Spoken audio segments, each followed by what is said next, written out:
বিসমিল্লাহির রহমানির রহিম। Good morning, good afternoon, good evening. যেই টাইম জোনে বসে আমার এই ভিডিওটি দেখছেন তাকে সেই টাইম জোন অনুযায়ী মিট করার চেষ্টা করলাম। চৌধুরী আবদুল্লাহ কাসেদ। আমি তো চেষ্টা করি অলমোস্ট এভরিডে একটু ভিডিও ব্লগিং করতে। কোনো কোনো দিন মেবি একাধিক ভিডিও আপলোড করে থাকি। Organisational development consultant and an organisational performance management consultant. আমি কয়েকটা কোম্পানিতে এই এরিয়াগুলো নিয়ে কাজ করছি side by side, and at the same time life business and career নিয়েও আমি অ্যাডভাইস করে থাকি। অ্যান্ড লাইফ নিয়ে আসলে যখন কথা হয় তখন কিছু আছে যে কিছু ভিডিওস এর কিছু ব্লগস যেখানে I kind of give ideas and suggestions, আর অনেকগুলো ক্ষেত্রে আমি আসলে জাস্ট আমার নিজের লাইফ এক্সপিরিয়েন্সেসগুলো শেয়ার করি এবং সেখান থেকে আসলে what we can learn, what we can actually derive and extract from that, সেইটা sometimes আমি অলসো শেয়ার করে থাকি। তো আজকে হচ্ছে 17th ফেব্রুয়ারি 2025। 17th ফেব্রুয়ারি দিন প্রায় শেষ হয়ে যাচ্ছে। আজকের একটা quick day capture, day blog, video blog, day recap করছি। আজকে আলহামদুলিল্লাহ আরও দুটো ট্রেনিং ছিল শিক্ষক গ্রুপের সাথে, and that went very well. Training was actually conversation স্কিলসের উপরে। কিছুদিন আগে চিটগংয়ে গিয়েছিলাম, সেখানে আমরা আরও দুটো টপিক এসে জোড়া লাগলো টু দ্য রেপার্টর অফ টপিকস, যেটার উপরে আমি ট্রেনিংস করাচ্ছি এখন উইথ শিক্ষক গ্রুপ। তো this was actually training number 12 and 13, and আজকে আমার কনভারসেশনের উপরে ছিল। দুটো টপিকই অ্যাকচুয়ালি কনভারসেশনের উপরে ছিল, and it went very well thankfully. বেশ ভালো পার্টিসিপেশন পেয়েছি। মানে একটা ছিল হ্যাঁ conversation, presentation skills and listening skills, এইগুলোর উপরে। তো দুটো সেশনই আলহামদুলিল্লাহ খুব ভালো হয়েছে। দুটো হাফ ডে সেশন ছিল, এক একটা session about 5 hours in duration. So it was very hectic. মাঝখানে ছোট একটু ব্রেক, এবং এটা হয়েছে অনেক দূরে, সাভার ছাড়িয়ে জিরানি নামে একটা এরিয়াতে। ওখানে শিবশিব গ্রুপের একটা ফ্যাক্টরি আছে, তো সেটার কাছাকাছি একটা লোকেশনে we have this session. But in order to go there আমাকে অনেক ভোরবেলা মানে 7টার মধ্যে রওনা হতে হয়েছে। তারপরে উত্তরাতে পৌঁছিয়ে সেখানে শিবশিব গ্রুপ থেকে আবার ওখানকার এইচআরের যারা আমাকে সাপোর্ট করছেন, এইচআরের কলিগসরা, তারা মিলে আমরা একসাথে আবার রওনা করেছি। তো অনেক হেক্টিক একটা ডে গেছে। তো তারপরে ওখান থেকে 7:30টার সময় রওনা দিয়ে উত্তরাতে পৌঁছতে পর্যন্ত 9:30 বাজলো। সেখান থেকে আবার হসপিটালে গেলাম, যেখানে আমার বাবা মা এখনও আছে। তো সেখানে গিয়ে তাদের সাথে কথা বললাম, দেখা করে আসলাম, অ্যান্ড তারপরে ফিরতে ফিরতে এই যে প্রায় 11:30 বেজে গেছে এখন। মানে 9:30টাতে উত্তরা থেকে রওনা করে 10:30টায় হসপিটালে পৌঁছেছি, এখন 11:30টার মতো বাজে, এখন বাসায় এসছি আর কি। তো it's been a very long day, very hectic day. আগামীকাল আরও দুটো ট্রেনিং আছে শিবশিব গ্রুপে। এটা শিবশিব কর্পোরেট অফিসের মানে দুটো ব্যাচকে নিয়ে, and that will be taking place উত্তরার মধ্যে। সো তারপরেও আমাকে বেশ ভোরবেলা যেতে হবে। তো দিস কোয়াইট মানে long day head tomorrow is well. But I just fail that মানে একটু আপনাদের সাথে কী হচ্ছে না হচ্ছে একটু শেয়ার না করলে তো ভালো লাগে না, কারণ I enjoy actually sharing my thoughts and experiences with you, because I love the positive encouragement, the reinforcing comments that I receive from you and all my viewers and followers. তো সেই জন্য ভাবলাম যে আপনাদের সাথে একটু আপডেট করি, কারণ চিটাগং থেকে ফিরলাম থার্সডে রাতে, আজকে মানডে। ফ্রাইডে স্যাটারডেতে চিটাগংয়েরই কিছু ছবি টবি ভিডিওস দিয়ে আপলোড করেছি। গতকাল আর কোনো ভিডিও আপলোড করা হয়নি, স্যাটারডে নাইটেও না। তো প্রায় 1.5-2 দিনের একটা গ্যাপ হয়ে গেছে। তো ভাবলাম আজকে একটু আপনাদের সাথে শেয়ার করি whatever is happening, whatever is going on. তো আব্বুদের সিচুয়েশন আছে, তারা হসপিটালে চিকিৎসাধীন অবস্থায় আছে। আব্বুকে দুজনকে ক্যাবিনে নিয়ে আসা হয়েছে। অ্যাকচুয়ালি বলা হয় নাই, ভিডিওতে ওভাবে জানানো হয় নাই। আব্বুর হঠাৎ করে ফ্রাইডে রাতে আব্বুর শরীরটা আবার খুব খারাপ হয়ে গেছে। তখন we had to rush him again to the hospital. So শবে বারাতের রাত ছিল, তো I was lucky that I was awake. দোয়া করছিলাম, নামাজ পড়ে শুয়ে পড়িনি তখনও, 3:30টার দিকে কল আসলো। তখন আব্বুকে আবার আমাদেরকে তড়িঘড়ি করে এমার্জেন্সিতে নিয়ে যেতে হলো। আমার ছোট ভাই মেবি ফাউন্ড হিম আনকনশিয়াস অবস্থায়, এবং আমরা তাকে নিয়ে হসপিটালে নিয়ে গেলাম। অ্যান্ড শুনলাম যে একটা ছোট অ্যাট্যাকের মতো হয়েছে, ইটস কল্ড সিঙ্কোপাল অ্যাটাক। এখন আসলে আমরা অনেক ডাক্তারি টার্মস শিখে ফেলেছি প্রায় কত 8 উইকস হয়ে গেল অলমোস্ট। তো সিঙ্কোপাল অ্যাটাক মানে ব্রেইনে অক্সিজেন যাওয়া বন্ধ হয়ে যায়, একটা ক্লটের মতো হয়, তখন মানে অক্সিজেন স্যাচুরেশন ফল করে যায়, তখন মানুষ অজ্ঞান হয়ে যায়। তো এখন আব্বু's a bit better, but at the same time মানে naturally he wants to come home, and ডাক্তারও বলছে বাসায় নেওয়া যায়, বাট আমরা আসলে খুব টেনশনে আছি, কারণ বাসায় আনা মাত্রই দেখা যায় যে 2-4 দিনের মধ্যেই দেখা যাচ্ছে এই ধরনের একটা কিছু হচ্ছে গিয়ে। This was the third time যে আব্বুকে 2-3 দিনের জন্য বাসায় আনা হলো। আম্মু 8 সপ্তাহ ধরে টানা হসপিটালে গেছে, বাট আব্বুকে এই নিয়ে থার্ড টাইম আনা হলো, অ্যান্ড থার্ড টাইম আব্বুকে আবার ফেরত নিয়ে যেতে হয়েছে, বিকজ একটা এমার্জেন্সি এপিসোড হয়েছে।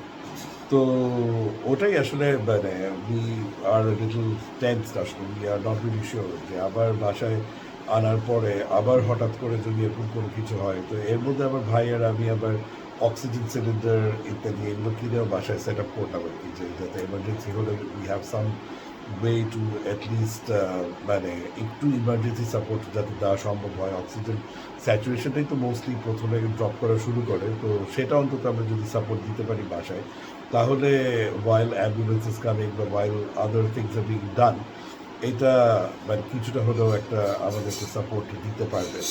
তো আসলে একটা জিনিস কি মানে সত্যি মানে আসলে একটা সার্টেন এইজের পরে মানে কত কিছু যে আসলে মানে হতে থাকে মানুষের মানে শারীরিক মেকানিজমে, অ্যান্ড বাসায় কত রকম এমার্জেন্সি ব্যাকআপ মানে সিচুয়েশন মানে ট্যাকল করার জন্য প্রিকশনারি মেজার্স রাখা লাগে। এটা সত্যি আমার কাছে মনে হয় যে এনিবডি হু ইজ মানে মোটামুটি 70 ক্রস করে গেলে বাসায় একটা ছোটোখাটো এমার্জেন্সি সেট আপ রাখা খুবই দরকার। অক্সিজেন সিলিন্ডার থাকা দরকার, নাইট্রোমিন স্প্রে থাকা দরকার, সব রকমের ধরনের যেসব প্রবলেম তাদের আছে, ডায়াবেটিস এটা ওটা, যে যার যেরকম যা থাকে, I think it's a very good idea to keep all of that. And কিছু এমার্জেন্সি ইকুইপমেন্ট জিনিসপাতি এগুলো সবসময় সাথে নিয়েই ট্রাভেল করা উচিত। সো মানে it's not making yourself become old, I think it is precaution, বরঞ্চ এই প্রিকশনসগুলো সবসময় সাথে নিয়ে রেখে চললে you actually prolong your life. তো আমার কাছে মনে হয় যে it's a good idea to have all the safety measures taken and kept in place. রেজিলিয়েন্সের উপর আসলেই অনেক অনেক চাপ যাচ্ছে।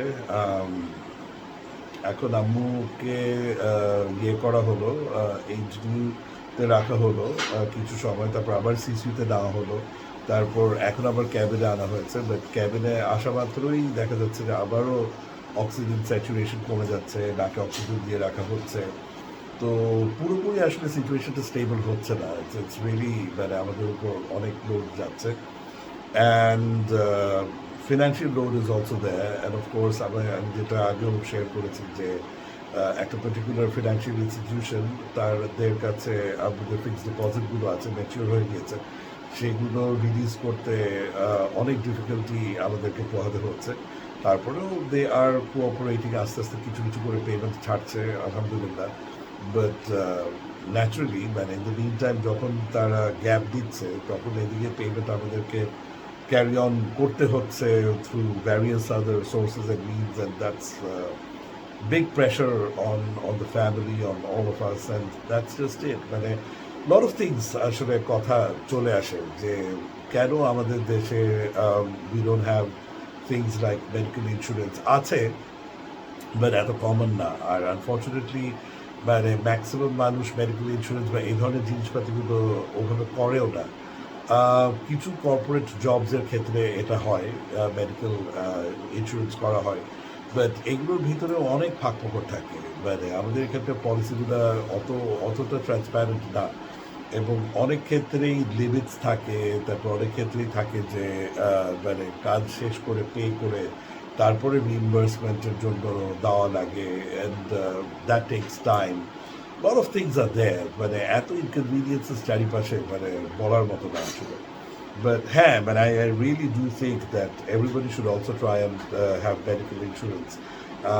And medical insurance needs to cover heart treatment, it needs to cover cancer treatment, it needs to cover a lot of the kind of things যে ধরনের ট্রিটমেন্টগুলোতে মানে লাখ লাখ টাকা বের হয়ে যায়। তো it should cover open heart surgery, it should cover stenting, it should cover hospital stay, all of these, lot of things there should be. এবং I think মানে পার্সোনাল লেভেলেও, শুধু কর্পোরেট জবস না, মানে পার্সোনাল লেভেলেও people need to invest in things like medical insurance and stuff. তো these are just some thoughts and ideas which is flying through my head, যেগুলো share করছি সবার সাথে। আর আরেকটা জিনিস কি, মানে ওভারঅল লাইফ নিয়ে কথা বলছি, যে ফ্যামিলি মেম্বার্স যারা অসুস্থ থাকে, যাদেরকে অন্য ফ্যামিলি মেম্বাররা টেক কেয়ার করে, অনেক সময় ফ্যামিলি মেম্বাররা অনেক সময় হয়তো মানে বুঝতে পারে না, অ্যাপ্রিসিয়েট করতে পারে না যে অন্য ফ্যামিলি মেম্বারদের উপর দিয়ে আসলে কতটা চাপ যাচ্ছে, লোড যাচ্ছে, এবং তাদেরকে কতটা টেক কেয়ার করতে হচ্ছে সমস্ত কিছু। বাট ওটাই, মানে ওই অ্যাপ্রিসিয়েশনের জন্য তো আর কাজ করে না, মানে people have to do what they have to do, and whatever needs to be done has got to be done. আমাদের আসলে কে কী বললো, কে কতটা অ্যাপ্রিসিয়েট করলো, সেগুলোর জন্য তো আর আমরা কাজ করি না, তাই না? আমাদের কাজ করতে হবে out of a sense of duty, out of a sense of responsibility. মানে কেউ সেটা অ্যাপ্রিসিয়েট করলো, করতে পারলো কি পারলো না, that's pretty much out of the question. আর আরেকটা জিনিস যেটা, সেটা হলো যে এরকম সিচুয়েশন হলে দেখা যায় মানে অনেক মানুষ আছে যারা এগিয়ে এসে অনেক ধরনের অ্যাডভাইস দিতে চায় আর কি। তো ভালো মনে করেই দেয়, বাট আসলে অনেক সময় অনেক advice is so far fetched and impractical, বলার মতো না। লাইক এরকম একটা সিচুয়েশন অনেকে এসে হয়তো বলছে যে বাইরে নিয়ে যাও, এই সেই। আরে বাবা, বাইরে কীভাবে আমরা নিয়ে যাবো? যেই মানুষদেরকে মানে একটা রুম থেকে আরেকটা রুমে হাঁটিয়ে নেওয়া পসিবল না, যাদেরকে কোনো রকমে গুলশানের এক পোর্শন থেকে গুলশানের আরেক পোর্শনে হসপিটালে নিতে নিতে আমরা শিওর না যে তাকে আমরা বাঁচাতে পারবো কি না, তাকে আমরা কিভাবে নিব বাইরে? আর বাইরে কি এত ইজি সব হয়ে যায়? মানে হাজারো ইয়ে থাকে, কি বলে, ফর্ম্যালিটিস থাকে, ভিসা, এটা সেটা, who's going to do all of that, তাই না? আর মানে রিয়ালিটি যেটা, সেটা হচ্ছে যে এই এই জিনিসগুলো আসলে these are only luxuries which are reserve for the super rich, because or the super idol. মানে যাদের এখানে চাকরি বাকরি আছে, যাদের দিন আনতে দিন খাওয়া লাগে, people like us who are consultants, আমাদের ক্লায়েন্টের ওখানে কাজ না করলে, you know, I mean, we are losing our contracts, we are losing our pay. তো আমাদের পক্ষে তো আসলে সব কিছু বাদ দিয়ে মানে অন্য দেশে মানুষকে নিয়ে গিয়ে বসে থাকা পসিবল না। Plus at the same time মানে it's very expensive as well.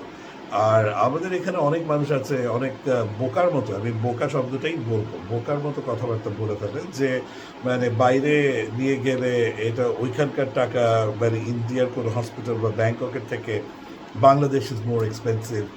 এটা তো আসলে মানে লেটস একটা স্টেন্টিং এর চার্জ আপনি কম্পেয়ার করছেন বা একটা এমআরআই এর চার্জ কম্পেয়ার করছেন, এটা তো item to item charge compare করলে যে মানে সব হয়ে যাচ্ছে সেটা না। আমাদেরকে এখানে অনেক কিছু চিন্তা করতে হবে, তাই না? এখানে ফার্স্ট অফ অল অ্যাটেন্ডেন্ট কে যাবে? একটা অ্যাটেন্ডেন্টের পক্ষে এত কিছু অনেক সময় হ্যান্ডেল করা পসিবল হয় না।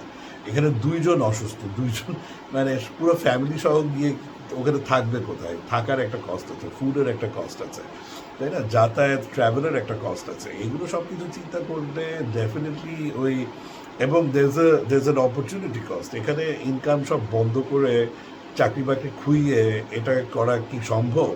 তো মানে এ সমস্ত হিলারিয়াস কথাবার্তা, এগুলো কিছু গদবাঁধা কথাবার্তা যে মানুষ বলে না, যে বাইরে নিয়ে যাও, বাইরে নিয়ে চিকিৎসা করাও, এটা ওটা, এইসব মানে অ্যাবসলিউট মানে বোগাস অ্যান্ড ফালতু কথাবার্তা আসলে মানুষ না বললেই বেটার। তো and this is the reality for everybody আসলে। এটা অনলি ফ্যামিলির মধ্যে যদি এরকম লোকজন থাকে যাদের কোনো কাজকর্ম নাই, কিছু নাই, only, and at the same time তারা বেশ স্মার্ট, সব কিছু বাইরে কমিউনিকেট করতে পারবে, সব জিনিসপাতি বুঝতে পারবে, রেসপন্সিবল এনাফ, আবার কাম কাজ করে না কোনো কিছু, এরকম মানুষ ছাড়া হু উইল গো, মানে আর তাছাড়া এত এক্সপেন্স কে মানে বহন করতে পারে? খুব কম মানুষ বহন করতে পারে। সবাই তো first of all business income না, সেকেন্ডলি মানে পলিটিক্যাল ফান্ড সাইফন অফ করে মানে না, তদবির করা টাকাও না, তো তাহলে মানে এই সমস্ত উদ্ভট কথাবার্তা আসলে ডাজন্ট রিয়েলি অ্যাপ্লাই। তারপরেও মানুষ তার নিজের বুদ্ধি থেকে এই সমস্ত আজব কথাবার্তা বলে ফেলে, বাট ওটাই আর কি, যে এটা আসলে ডাজন্ট অ্যাপ্লাই টু এভরিবডি। তো এনিওয়ে আই জাস্ট মাথায় মোটামুটি যা আসছে সব শেয়ার করছি আপনাদের সাথে, বিকজ আপনাদের সাথে যখন কথা বলতে বসি আই রিয়েলি ফিল লাইক আমি আমার ড্রয়িং রুমে বসে কথা বলছি, আপনারা আমার আশেপাশেই আছেন, সেরকম একটা থট অ্যান্ড ফিলিং থেকেই কথা শেয়ার করি, as if I am actually talking to you in real life. And thankfully অনেকে আমাকে কমেন্টসে মেসেজ করেন, অনেকে আমাকে ডিরেক্ট ইনবক্সে মেসেজ করেন, অ্যান্ড ভালো লাগে। Thank you so much. আমি আপনাদের পজিটিভ কথাবার্তা থেকে আসলে মনের মধ্যে অনেক সাহস সঞ্চয় করি, এবং অনেক আপনাদের মানে ভালোবাসা, আপনাদের মানে স্ট্রং সাপোর্টিভ কথাবার্তা আমাকে আমাকে অনেক স্ট্রেংথ দেয়। So thank you so much for your constant support and respect, and দোয়া করেন যাতে এই অত্যন্ত ডিফিকাল্ট সময়টা অতিক্রম করে আমরা বেরোয় আসতে পারি অ্যাজ এ ফ্যামিলি, অ্যান্ড দোয়া করেন যাতে ইনশাআল্লাহ কাজকর্ম যা করছি সব কিছু যেটা এক্সপেক্টেড ডিজায়ার রেজাল্ট সেটাতে যাতে পৌঁছতে পারি। আর এই বর্তমানে যে প্রজেক্টগুলো নিয়ে কাজ করছি, এবং বিশেষ করে এই একটা খুব ম্যাসিভ ট্রেনিং প্রোগ্রাম যেটা মানে চলছে, এটা যাতে ইনশাআল্লাহ সুন্দরভাবে করতে পারি। আল্লাহর কাছে কোটি কোটি শুকর যে প্রত্যেকটা সেশন যেটা হচ্ছে, Alhamdulillah, getting resounding appreciation from the participants and from the organization, very good feedback. মনটা খুব ভালো লাগে যখন এটা হয়, কারণ ট্রেনিংটা আমার জন্য it's a big passion. I love doing it, and I do it very different from other trainers. আমি কখনোই জাস্ট মানে ছবি টবি কাট পেস্ট করে একটা কিছু দেখিয়ে দিলাম সেটা না। আমার মোটামুটি 26-27 বছরের ওয়ার্ক এক্সপিরিয়েন্স এবং এক্সপার্ট ওপিনিয়ন্স সব কিছু কম্বাইন করে I try to communicate with people, and মোটামুটি 25 জন, 30 জন, 35 জন পর্যন্ত I generally have my sessions.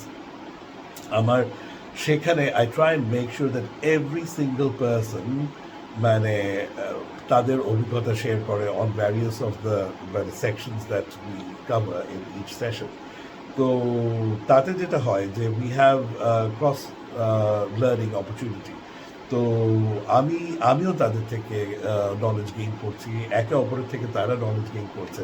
তো it really becomes a very মানে wonderful learning environment, a true real learning environment, and এটা যে জেনারেট করতে পারি আল্লাহর কাছে কোটি কোটি শুকর ফর দ্যাট। তো এনিওয়ে 18 মিনিটের মতো হয়ে গেছে, আর ফার্দার দীর্ঘায়িত করবো না। খুব ভালো লাগবে আপনাদের সাথে আজকে শেয়ার আউট করতে পেরে 1-2 দিন পর। আপনাদের দোয়া কামনা করে আমি আজকে ভিডিওটি ক্লোজ করছি এখানে। Thanks for always being with me.